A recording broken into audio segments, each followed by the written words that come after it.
बोलिए यमराज भगवान की जय। धर्मराज जी की कहानी। एक बुढ़िया माई थी, वह व्रत नियम बहुत रखती थी। एक दिन भगवान के घर से यमदूत लेने आए। बुढ़िया माई यमदूत के साथ चली गई। आगे गहरी नदी बह रही थी। बुढ़िया माई डूबने लगी। तब यमराज जी ने पूछा, माई गाय दान की हुई है क्या? तब बुढ़िया माई ने मन में गाय माता का ध्यान किया तो गाय माता उपस्थित हो गई। गाय की पूंछ पकड़कर बुढ़िया माई नदी पार हो गई। आगे गई तो काले कुत्ते खाने दौड़े। तब यमराज जी ने पूछा, कुत्ते को रोटी दी है क्या? बुढ़िया माई ने मन में कुत्ते का ध्यान किया तो कुत्ते चल दिए। आगे चली तो काले कौवे बुढ़िया माई को चोंच मारने लगे। तब यमराज जी ने कहा कि ब्राह्मण की बेटी को सिर में तेल लगाने को दिया है कि नहीं? बुढ़िया माई ने ब्राह्मण की बेटी को याद किया तो कौए ने चोंच मारना छोड़ दिया। आगे गई तो पैरों में कांटे चुभने लगे। तब यमराज जी ने कहा कि चप्पल दान की है क्या? बुढ़िया माई ने याद किया तो चप्पल पैरों में आ गई। आगे चली तो चित्रगुप्त जी ने यमराज जी से कहा, आप किसको ले आए हो?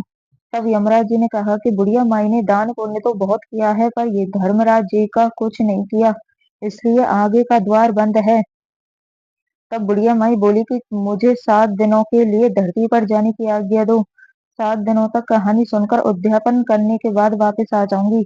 बुढ़िया माई वापस धरती पर आ गई। पूरे गांव में खबर फैल गई कि बुढ़िया माई भूतनी का रूप धारण करके आ गई।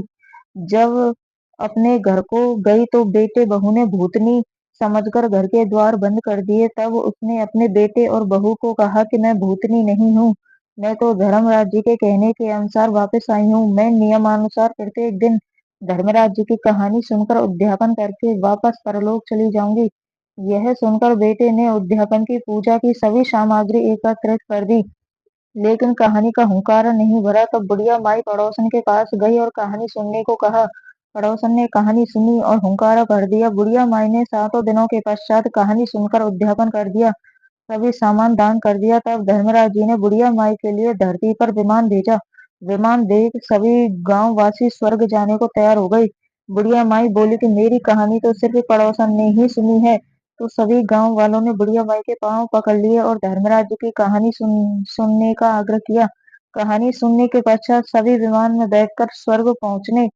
तो धर्मराज जी ने कहा कि मैंने तो सिर्फ बुढ़िया माई के लिए विमान भेजा था, पर यहाँ तो सभी गांव वासी एकत्रित हो गए। तो बुढ़िया माई ने कहा कि मेरी कहानी इन सबों ने सुनी है, इसलिए आधा पुण्य इनको भी दो।